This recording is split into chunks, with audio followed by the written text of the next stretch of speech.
जय हिंद विद्यार्थियों। आज का हमारा विषय है विष्णु प्रभाकर जी का जीवन परिचय और उनके द्वारा लिखित ध्वनि रूपक नाटक वैष्णव जन। तो सबसे पहले हम विष्णु प्रभाकर जी का जीवन परिचय देखते हैं। विष्णु प्रभाकर जी हिंदी साहित्य के बहुत बड़े धनी रहे हैं, यानी कि हिंदी साहित्य के क्षेत्र में उनका स्थान बहुत महत्वपूर्ण रहा है। उन्होंने हिंदी साहित्य के क्षेत्र में कुछ न कुछ लिखा है, यानी कि चाहे कहानी हो, चाहे नाटक हो, चाहे उपन्यास हो या रेखाचित्र हो, साहित्य की हर एक विधा के बारे में उन्होंने कुछ ना कुछ लिखा है। उनकी रचनाओं का जो मुख्य केंद्र रहा है, मुख्य भाव रहा है, वो देश प्रेम, देशभक्ति, राष्ट्र भावना और सामाजिक विकास रहा है। आइए अब हम देखते हैं कि विष्णु प्रभाकर जी का जन्म कहाँ हुआ, उनकी शिक्षा दीक्षा कहाँ हुई और वो उन्होंने अपने जीवन में किस तरह संघर्ष करके हिंदी साहित्य के क्षेत्र में ये मुकाम हासिल किया। विष्णु प्रभाकर जी का जन्म जून 1912 ईस्वी में उत्तर प्रदेश के मुजफ्फरनगर जिले के गांव मीरापुर में हुआ था। विष्णु प्रभाकर जी की जो आरंभिक शिक्षा है वो मीरापुर में हुई और कुछ समय के बाद अपने मामा के पास वो चले गए और उनकी जो बाद की जो शिक्षा हुई वो पंजाब में हुई। विष्णु प्रभाकर के घर की जो हालत थी वो ठीक नहीं थी, यानी कि उनकी जो आर्थिक स्थिति थी वो ठीक नहीं थी, जिस कारण उनकी जो पढ़ाई है वो ठीक तरह से नहीं हो पा रही थी। गृहस्थी चलाने के लिए उन्होंने सरकारी नौकरी भी की। उस समय उन्हें मात्र एक प्रति माह 18 रुपये मिलते थे।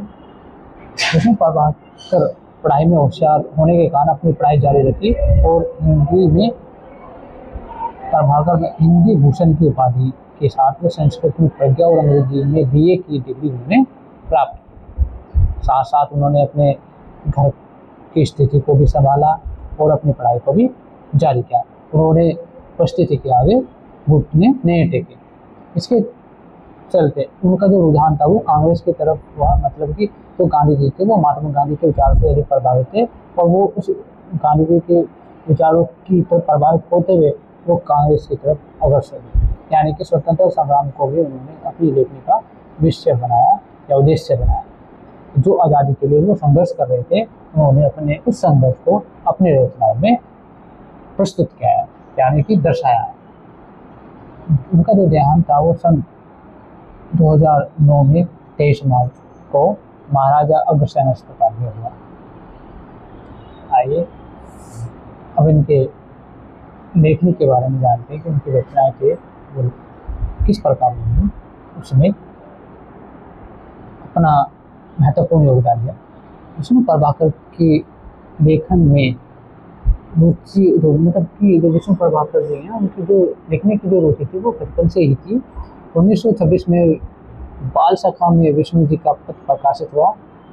सबसे पहले नवंबर 1934 में लाहौर के हिंदी मिलाप में विष्णु जी की कहानी दिवाली के दिन छपी। 1934 से उन्होंने नियमित लिखना शुरू कर दिया। उसके बाद से, यानी कि जब कहानी में प्रकाशित हुई उसके बाद से उन्होंने नियमित रूप से लिखना प्रारंभ कर दिया था। सरकारी नौकरी होने के कारण प्रेम बंधु के नाम से लिखते थे। विष्णु जी को दफ्तर में भी 10-12 घंटे काम करना पड़ता था, लेकिन फिर भी अपनी इच्छा शक्ति को उन्होंने नहीं मारा और वो लिखने का कार्य भी वो अपनी जॉब के साथ करते रहे। जो उनके द्वारा लिखी गई पुस्तकें हैं वो निम्न: उपन्यास निशिकांत, तट के बंधन, स्वपन में, दर्पण का वृत्ति, कोई तो, अर्धनारीश्वर। जो अर्धनारीश्वर जो इनकी जो उपन्यास है वो बहुत ही चर्चित और इसी उपन्यास के कारण उनको हिंदी साहित्य क्षेत्र में अधिक ख्याति प्राप्त हुई और इसी उपन्यास पर उन्होंने बहुत सारे पुरस्कार भी अर्जित किए। इनकी कहानी है आदि और अंत, रहमान का बेटा, जिंदगी के थपेड़े, संघर्ष के बाद, शक्कर की साथी, मेरी 33 कहानियाँ, धरती अब भी घूम रही है, मेरी प्रिय कहानियाँ, मेरा वतन, 51 कहानियाँ, जिनकी एक रिहार्सल। उनके जो नाटक हैं नव प्रभाव, गांधार की भिक्षुणी, डॉक्टर, युगे युगे क्रांति, उठते परिवेश, कुहासा और किरण, टगर, अंधेगी सत्ता के आर पार, अबोर नहीं श्वेत कमल, केरल का क्रांतिकारी। तो उनके एकांकी हैं इंसान और अन्य एकांकी, अशोक तथा अन्य एकांकी, बाहर एकांकी, 10 बजे रात, ये रेखाएं, ये दायरे, ऊंचा पर्वत, गहरा सागर, मेरे श्रेष्ठ रंग एकांकी, तीसरी आदमी, नए एकांकी, डरे हुए लोग, मैं भी मानव हूँ, दृष्टि की खोज, मैं तुम्हें क्षमा करूँगा।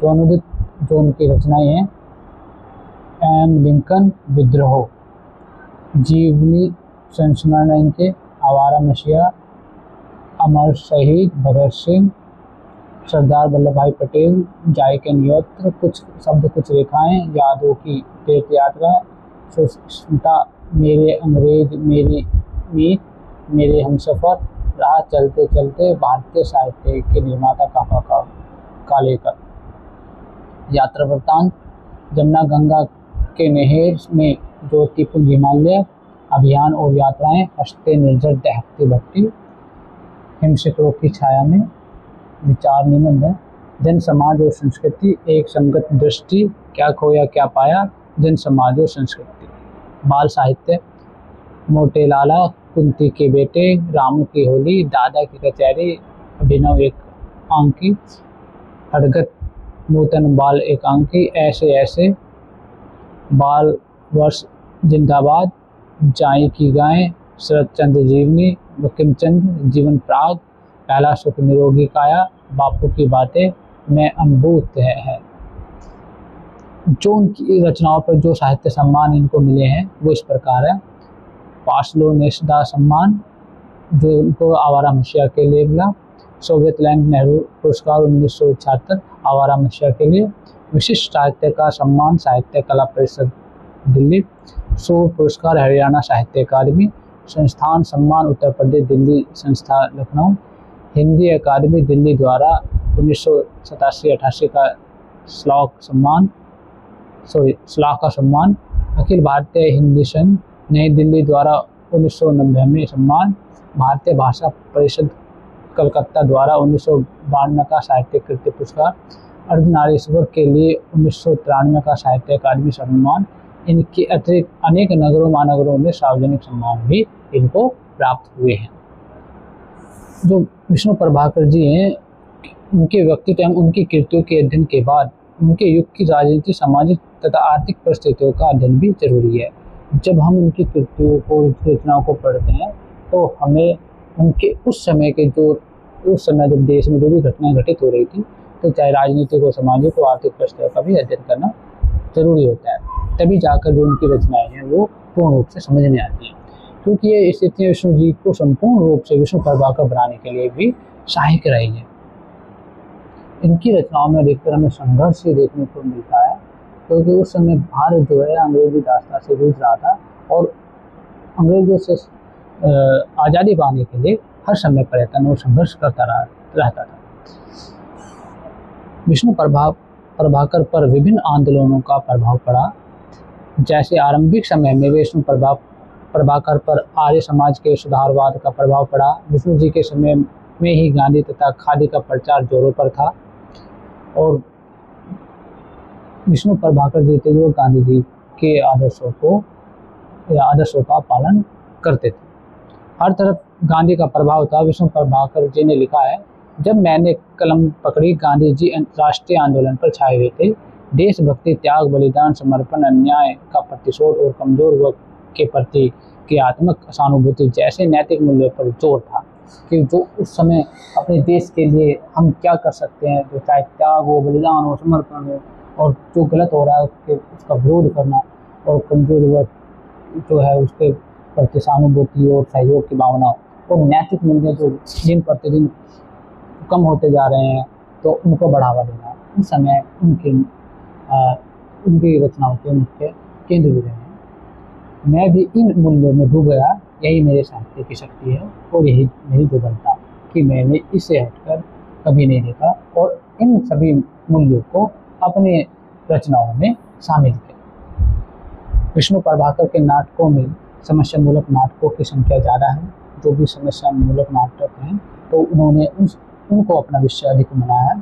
सामाजिक विसंगतियों, असमानता और कुरीतियों को दर्शाने वाले ये नाटक इसलिए लिखे गए हैं ताकि इनको सुनकर शायद इनसे प्रभावित होकर समाज में कुछ परिवर्तन ला सके, कि लोगों तक अपनी बातों को, जो भी समस्याएं हैं या कुरीतियाँ हैं, विसंगतियाँ हैं, या समाज में जो भी ऐसी असमानताएं फैली हैं, उनको अपने नाटक का विषय बनाया और अधिक से अधिक लोगों तक अपनी बात को पहुँचाने की कोशिश की, जिससे कि एक समाज में सकारात्मक परिवर्तन आ सके। प्रकाश और परछाई, दरारों के दीप, सांप और सीढ़ी, पैसा आदि में सामाजिक समस्याओं को चित्रित किया गया है। विष्णु प्रभाकर इस नाटक के माध्यम से गांधी के इस विचार को ही सत्य सिद्ध करना चाहते हैं कि पापी से घृणा मत करो, पाप से करो। कि इंसान जन्म से पापी नहीं होता, उसे ऐसे कुछ परिस्थितियाँ हो जाती है, वो पाप करने के लिए मजबूर हो जाता है। तो हमें जो इंसान से प्यार करना चाहिए, उसके जो उसने क्या है, चाहे वो अच्छा क्या है बुरा क्या है, उसके कर्म है, उसको उसकी सज़ा मिलेगी। लेकिन हमें कोशिश करनी चाहिए कि इंसान हर कोई अच्छा पैदा होता है और हर इंसानियत के नाते हमें उससे प्यार करना चाहिए।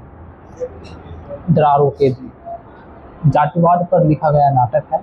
रेडियो नाटकों का मूल उद्देश्य मात्र मनोरंजन नहीं होता, बल्कि कुछ नीतियों का प्रचार तो कहीं सामाजिक बुराइयों पर प्रहार करना भी होता है।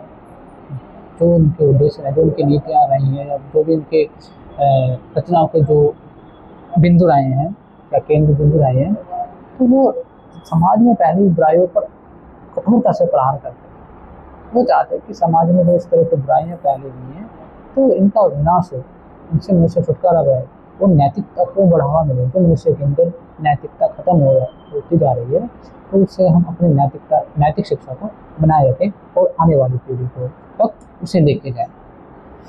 विष्णु प्रभाकर ने अपने नाटकों के माध्यम से प्रचार कार्य से तो नहीं क्या, किंतु प्रहार जरूर किया है। कि जो नाटकों के माध्यम से उन्होंने समाज में ऐसी फैली हुई सामाजिक विसंगतियाँ, समानता पर करारा कटाक्ष किया है, क्योंकि वे नाटक को सामाजिक परिवर्तन का एक साधन भी मानते हैं। इसलिए विष्णु प्रभाकर ने अपने नाटकों में सिर्फ समस्याओं को उठाया ही नहीं, बल्कि उन समस्याओं का समाधान का रास्ता भी बताया है कि अगर हमारे समाज में हमारे सामने इस तरह की समस्या आ जाए, तो हमें उसका किस तरह से मुकाबला करना है, उसका सामना करना है, और जिससे हम उन समस्याओं से छुटकारा पा सकें। साथ साथ उन्होंने अपने नाटकों में इस समस्या का समाधान भी दिया है। रेडियो नाटक के क्षेत्र में विष्णु को जो सफलता मिली है, उसका एक और भी महत्वपूर्ण कारण है, जिसका उल्लेख यहाँ जरूरी है। वे रेडियो से काफ़ी दिनों तक जुड़े रहे। इस कारण में बारीक से बारीक ध्वनि प्रभावों, ध्वनि संयोजकों और ध्वनि प्रयोगों से भली भांति परिचित थे। अपने नाटकों को उन्होंने इस कसौटी पर हमेशा कसा है, और तभी उनके नाटक इतने लोकप्रिय हुए हैं कि नाटकों में बारीक से बारीक कहाँ ध्वनि का समावेश होना चाहिए, कहाँ ध्वनि का प्रभाव अधिक या कम होना चाहिए, क्योंकि रेडियो नाटक से जुड़े हुए थे। तो वो अपने नाटक को प्रभावशाली बनाने के लिए अधिक से अधिक प्रयोग करते थे, जिससे उनका प्रभाव समाज पर अधिक पड़ सके। और इसी के माध्यम से उन्हें उनके नाटकों को समाज में लोकप्रियता हासिल हुई। विशेष रूप से एक पात्रीय नाटकों में तो ध्वनि संयोजन देखते ही बनता है। एक पात्रीय नाटक लिखना और उसे प्रस्तुत करना यूँ भी बहुत कठिन काम है, किंतु विष्णु जी ने अपने नाट्य लेखन में यह प्रयोग किया है कि जो एक पात्र हो जिस नाटक का, उससे प्रस्तुत करना बड़ा ही चैलेंज का काम है। इसमें सब चीज़ों का ध्यान में रखना होता है, ध्वनि संयोजन, डायलॉग, और कितनी बात कब कहनी, कहाँ कहनी, किस ट्यून में कहनी है, उस पर सबका ध्यान केंद्रित होता है। तो बहुत कठिन होता है, लेकिन इसी विषय को विष्णु प्रभाकर जी ने अपने नाटक में शामिल किया और उसमें अधिक ख्याति किया। किंतु विष्णु जी ने अपने नाट्य लेखन में यह प्रयोग किया, घुमा अर्धनारीश्वर, नए पुराने, सड़क नई आदि नाटक इस बात को प्रमाणित करते हैं कि एक सामर्थ्य नाटककार एक पात्र के माध्यम से भी तमाम नाटकीयता उत्पन्न कर सकता है। इसी संबंध में प्रताप सहगल कहते हैं, शांति, अहिंसा, दया, ममता, करुणा है, इसी नामों को विष्णु जी ने अपने ध्वनि नाटकों में एक मूल्य की तरह की आदि उक्त किया है। मनोविज्ञान कमजोरियों को स्वीकार करते हुए भी वे आदर्श के अंदर कुछ ऐसा ढूंढ निकालते हैं जिससे यह आभास होता है कि हाँ, यही वह बात है जिसकी समाज को ज़रूरत है। वे कई प्रतिगामी शक्तियों पर चोट करते हैं तो कई ऐतिहासिक पात्रों के माध्यम से उदात्त मूल्यों की स्थापना करते हैं। उनका जो मूल्य विषय है, तो मूल विषय रहा है या नाटक में जो भी केंद्र रहा है, तो वो समाज में जो व्याप्त बुराइयाँ थी, विसंगतियाँ थी, असमानताएँ थी, उन पर अधिक बल दिया है और उसको सुधारने की कोशिश की है अपने नाटक के पात्रों के माध्यम से। जो उनके पात्र थे वो अधिकतर ऐतिहासिक पात्र या ऐसी शक्तियों से जूझते रहते थे जो समाज में संघर्ष करते रहते थे। विष्णु प्रभाकर के नाटकों में जीवन मूल्य मानवीय नैतिकता पर आधारित है। मानवीय मूल्य को अपने नाटक में उन्होंने समावेश किया है। जीवन के संघर्षों में बिखरने और टूटने के बाद भी वे अनैतिकता से समझौता नहीं करते थे। मतलब कि वो कितना भी परेशान हो अपने जीवन में, चाहे वो अपने जीवन में कितना भी संघर्ष करना पड़े, फिर समस्या के सामने या कठिनाइयों के सामने टूटते नहीं थे और उनके सामने आत्मसमर्पण नहीं करते थे, बल्कि वो संघर्ष के साथ, इच्छा शक्ति के साथ उसका मुकाबला करते थे और उस पर विजय प्राप्त करते थे। कभी भी उन्होंने अनैतिकता से समझौता नहीं किया अपने जीवन में। वे जानते हैं कि भ्रष्टता में लिप्त मानव का देवता उसे कटोता रहता है। वह अपनी भ्रष्टता से कभी संतुष्ट नहीं रहता। सांप और सीटी ध्वनि नाटक में बनता कविता से कहता है, क्या आप विश्वास करोगे कि पछतावा हमें ही होता है? न जाने भगवान हमें क्या दंड देंगे। तुम हमें नरक में छोड़कर स्वर्ग में आ गए, पर हम हैं कि मुंह लगा खून छूटता ही नहीं। बनना जैसे प्राणियों को प्रभाकर जी ने काहे रखा है। भ्रष्टाचार की मरीचिका में न कंसकर मुसीबतों से संघर्ष करना ही सच्ची जिंदगी है। मतलब कि हमें किसी भी समस्या के सामने घुटने नहीं टेकने या भ्रष्टाचार को नहीं अपनाना है। मतलब उसका वो संघर्षता के साथ, उसका अपनी सच्चाई के साथ, उस अधिक इच्छा शक्ति के साथ उसका सामना करना है और अपनी सच्चाई पर टिके रहना है। यही असली जिंदगी है। विष्णु प्रभाकर की यही जीवन दृष्टि यथार्थ से जुड़कर भी आदर्श की ओर ले जाती है और यही जीवन दर्शन इंसान को इंसान से प्रेम करना सिखाता है। यही उनके नाटकों की कलात्मक सौदेश्यता है। हम आज के समय में देखते हैं कि इंसान से में वो प्रेम नहीं रहा जो पहले होता था। इंसान को लेकर देश भावना से ग्रसित रहता है। तो यहाँ पर हम इनके नाटकों से सीख सकते हैं कि किस तरह इंसान को इंसान से प्रेम करना चाहिए, उनके सुख दुख में उनकी मदद करनी चाहिए, उनके सुख दुख में शामिल होना चाहिए और हम किस तरह से उनकी मदद कर सकते हैं और उनके जीवन में हम किस तरह से उनके खुशी ला सकते हैं। यही एक अच्छे मानव का उद्देश्य होना चाहिए और जो हमें विष्णु प्रभाकर जी के नाटक में देखने को मिलता है। और ध्वनि रूपक नाटक इनका जो वैष्णव जन है वह भी यही सिद्ध करता है, यही दर्शाता है कि इंसान को इंसान से प्रेम करना चाहिए। जो इसके मुख्य जो पात्र हैं वो महात्मा गांधी जी हैं। उन्होंने अपने पूरे आदर्श जीवन में मनुष्यता को बनाए रखा, मनुष्यता को, इंसानियत को ही असली इंसानियत माना कि दूसरों की हम मदद किस तरह से कर सकते हैं। द्वेष से तो मनुष्यता खत्म हो जाएगी, प्रेम खत्म हो जाएगा। हमें चाहे हमारा दुश्मन भी हो उसके साथ में भी हमें प्रेम भाव से पेश आना चाहिए। विष्णु प्रभाकर का नाटक टूटते परिवेश में समाज की उस व्यवस्था पर चोट है जिसमें पैसे तथा पद का सहारा लेकर एक तो आगे बढ़ जाता है और चरित्रवान व्यक्ति के हाथ लगता है केवल असफलता।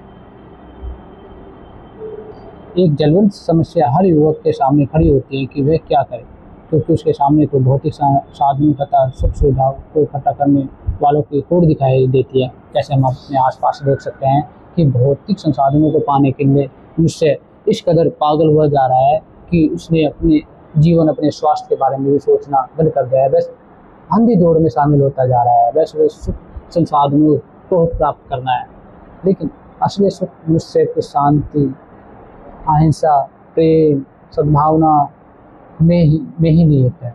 जब मनुष्य को ये समझ में आता है तो बहुत देर हो जाती है, वह बीमारी से ग्रसित हो जाता है, अवसाद में डूब जाता है। तो इनके पीछे भागने का कोई उद्देश्य नहीं।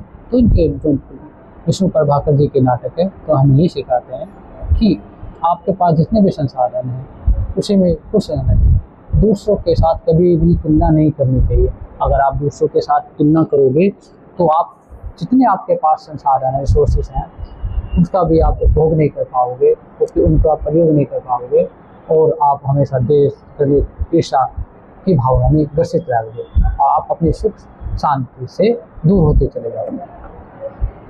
और वैष्णव जन यह नाटक, ध्वनि रूपक नाटक हमें यही दर्शाता है, ये सीख देता है महात्मा गांधी जी के आदर्शों के माध्यम से।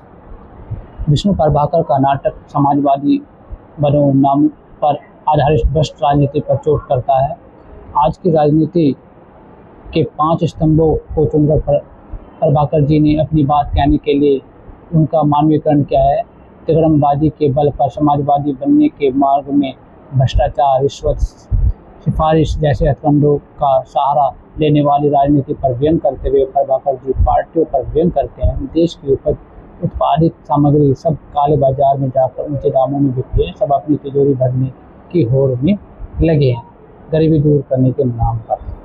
सब यही है कि भ्रष्टाचार में लोग किस तरह से दिन प्रतिदिन समाहित होते जा रहे हैं और अपने स्वार्थ को पूरा करने के लिए वो किसी भी हद तक जा सकते हैं। हम आज के संदर्भ में देखें तो हर एक राजनीतिक पार्टियां इसी तरह से हमें करती दिखाई देती हैं कि अपने स्वार्थ को, अपने आप को अपने स्वार्थ सिद्ध करने के लिए, अपनी पार्टी को सत्ता में लाने के लिए किसी भी हद तक जा सकते हैं।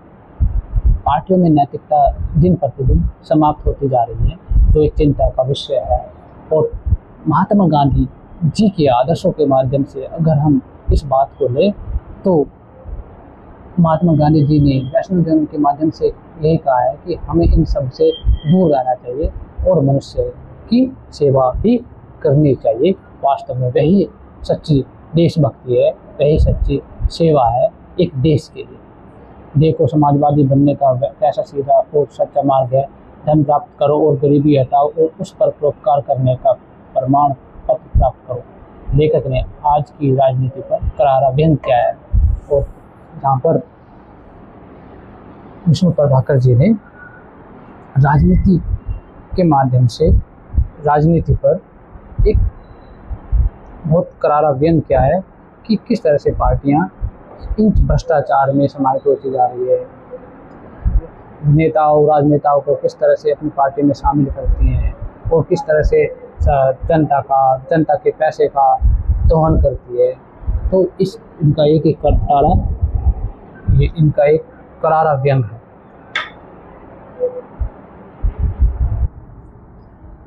आइए अब हम वैष्णव जन का प्रतिवाद अर्थात व्याख्या को समझते हैं। वैष्णव जन से मतलब यहाँ पर लेखक का है कि जो हमारे मोहनदास करमचंद गांधी जी हुए हैं, उनके केंद्र में यह शब्द का प्रयोग लेखक ने किया है और बताया है। वैष्णव जन विष्णु प्रभाकर द्वारा रचित ध्वनि नाटक है। वैष्णव जन नरसिंह मेहता का एक भजन है। हमारे इस देश में एक ऐसे महापुरुष हुए हैं जिन्हें वैष्णव जन कहा जा सकता है और उनका नाम था मोहनदास करमचंद गांधी। उनके चिंतन के केंद्र में मनुष्य का सर्वांगीण विकास था, संपूर्ण विकास। सर्वांगीण मतलब संपूर्ण विकास।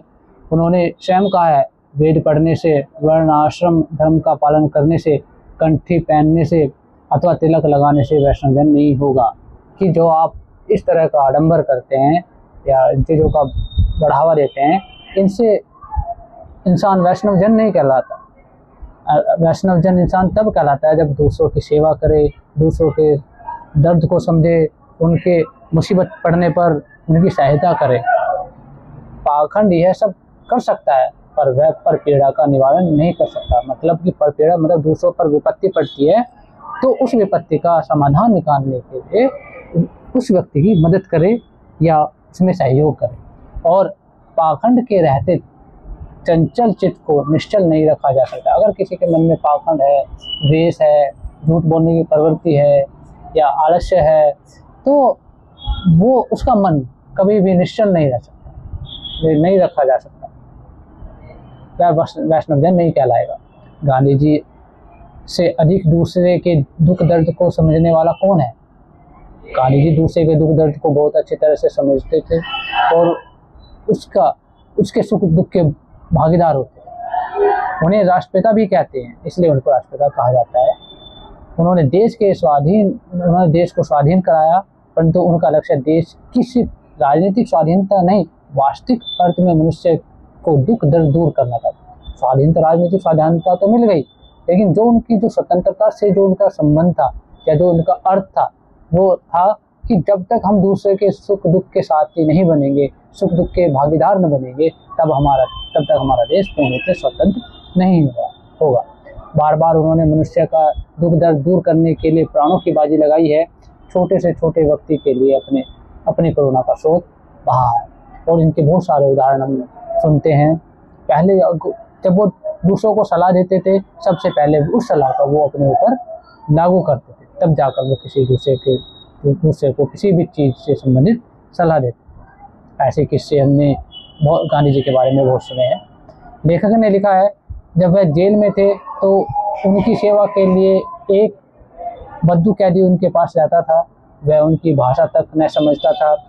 एक दिन उसको बिच्छू ने काट लिया। रोता हुआ वह गांधी जी के पास आया। तब सहज भाव से उन्होंने घाव धोकर उस पर अपना मुंह लगा दिया और डंक खींच लिया। उस गरीब ने कभी ऐसा प्रेम नहीं पाया था। वह उनका परम भक्त हो गया।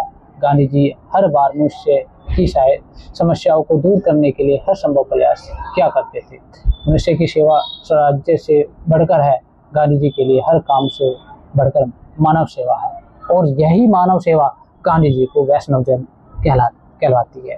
उन्होंने दूसरे की समस्या को कभी दूसरे की समस्या नहीं समझा, अपनी समस्या समझकर उसका समाधान किया और उसको दूर करने की कोशिश की। यह भावना हम गांधी जी में देख सकते हैं, और इसी भावना को वो चाहते थे कि आने वाली पीढ़ी में यह भावना समाहित हो, तो आने वाली पीढ़ी इस भावना को समझे और दूसरों के सुख दुख की साथी बने। गांधी जी सत्य के मार्ग पर चलने के लिए प्रेरित करते थे कि हमेशा सच बोलना चाहिए, क्योंकि जो झूठ बोलता है तो झूठ को छिपाने के लिए फिर वो झूठ का सहारा लेता है, जिससे वह इस राह पर चल लेता है। लेकिन सच होता है, एक बार बोलने से सारी समस्याएं का समाधान हो जाता है। तो वो हमेशा गांधी जी ने कहा कि सत्य मार्ग थोड़ा कठिन है, लेकिन हमेशा उस पर चलना चाहिए। वे हमेशा ही सत्य के मार्ग को ही चुनते हैं। उन्होंने कहा कि मैं सत्य के अतिरिक्त किसी और राह से स्वराज्य नहीं चाहता, कि उनकी जो इच्छा थी गांधी जी की, उन्होंने अपनी इच्छा जाहिर करते हुए कहा था कि सत्य की राह पर चलते ही मैं स्वराज्य ही की कामना करता हूँ, और स्वराज्य सत्य के मार्ग पर चलकर नहीं मिलेगी तो मैं इसी स्वराज्य को नहीं चाहता। स्वराज्य चोरी चोरा और बम्बई में जो कुछ हुआ उससे स्पष्ट हो गया कि देश अभी सत्याग्रह के लिए तैयार नहीं है। जब गांधी जी ने असहयोग आंदोलन शुरुआत की तो बिहार में चोरा चोरी जगह है, तो उस चोरा चोरी जगह पर लोगों ने आंदोलन में जो भागीदार थे, उस समय जो शामिल थे, उन्होंने एक पुलिस चौकी में आग लगा दी और उसमें बहुत सारे पुलिसकर्मी जलकर मर गए। तो इस भावना से वो इतने दुखी हुए कि गांधी जी, तो उन्होंने अपने इस असहयोग आंदोलन को वापस ले लिया। अहिंसा की कीमत पर तो मैं भारत के लिए स्वाधीनता लेना स्वीकार नहीं करूंगा। वे बोले, मुझे विश्वास है कि देश ने अहिंसा की शिक्षा को मतलब अहिंसा की शिक्षा को स्वीकार नहीं किया है। मतलब कि अभी भी हमारा जो देश है, वो जो देश के जो लोग हैं वो अहिंसा के मार्ग पर ही स्वतंत्रता प्राप्त करना चाहते हैं, लेकिन उन्होंने अहिंसा की शिक्षा को अभी तक स्वीकार नहीं किया। जब तक लोगों के अंदर अहिंसा की भावना नहीं आएगी तो मैं इस ऐसी स्वतंत्रता लेने से परहेज करूँगा। इसलिए मुझे तुरंत यह सत्याग्रह आंदोलन रोक देना चाहिए।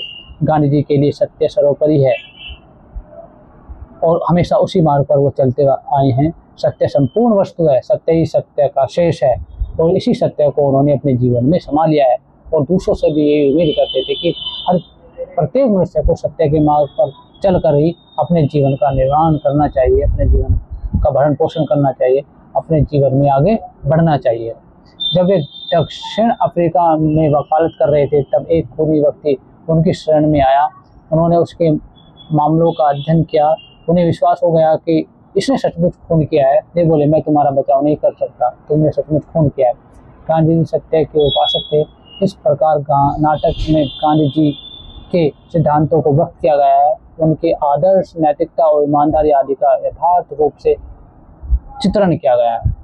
क्या मतलब कि चित्रित किया गया है कि गांधी जी ने कभी भी झूठ के सामने अपने को नतमस्तक नहीं किया। चाहे कितनी भी बड़ी समस्या आ गई हो, कितना भी अपने जीवन में वो कितनी भी बड़ी समस्या से जूझ रही हो, लेकिन कभी भी उन्होंने झूठ का सहारा लिया और हमेशा सत्य के मार्ग पर अडिग रहे, सत्य के मार्ग पर चले, अहिंसा का पालन किया, लोगों को शांति से रहने, प्रेम से रहने और मनुष्य का बचाए रखने के लिए प्रेरित किया। और जो उनके आदर्शों में हमें स्पष्ट रूप से दिखाई देता है। और यह आदर्श हमें विष्णु प्रभाकर द्वारा लिखित ध्वनि रूपक नाटक वैष्णव जन में भी दिखाई देता है। वैष्णव वह है जो लोभ रहित होता है। यहाँ पर कहते हैं विष्णु प्रभाकर जी कि वैष्णव वह है जो लोभ रहित होता है, कपट रहित होता है, काम रहित होता है, क्रोध रहित होता है। ऐसे वैष्णव जन का दर्शन करने से 71 पीढ़ियां तर जाती है कि जिसके अंदर लोभ ना हो, कपट ना हो, द्वेष ना हो, या काम वासना ना हो, क्रोध ना हो, ये सब जिस मनुष्य के अंदर नहीं होंगे वही व्यक्ति वास्तव में सच्चा वैष्णव जन कहलाएगा। ऐसा वैष्णव जन का दर्शन करने से 71 पीढ़ियां टल जाती हैं। और गांधी जी इस भावना से बढ़कर मूल्यवान और कुछ नहीं है। गांधी जी के अंदर यह भावना कूट कूट के भरी थी। अहंकार और भला करने के अभिमान से शून्य तथा पूर्ण दयालुता ही धर्म का सर्वोच्च रूप है। ईश्वर ने अपने दीवान को अजीब अजीब पेशों में दुनिया में भेज दिया और कहा दिया, जाओ तुम ऐसा ज्ञान का प्रचार करो जो समय से पूर्व हो, सब दुख आंखें खोलकर सहो और परिवर्तन का मार्ग साफ करो। ईश्वर के यही दीवाने ही वैष्णव जन होते हैं। गांधी जी उन्हीं में से एक थे। यह होना ही उनका सत्य था कि गांधी जी भी एक ऐसे ही वैष्णव जन थे जो दूसरों के लिए जिए, दूसरों की खुशी के लिए उन्होंने अपने जीवन को समर्पित कर दिया। अपने जीवन के जो मूलभूत जो आवश्यकता थी उनका भी त्याग कर दिया और दूसरे एक क्षण मानवता का गुण लोगों के सामने प्रस्तुत किया। तो वैष्णव जन वही व्यक्ति हो सकता है जो जिसमें ये गुण मौजूद हो। और गांधी जी में ये सारे के सारे गुण वैष्णव प्रभाकर जी ने देखे और उन्हें वैष्णव जन कहकर संबोधित किया। जय हिंद।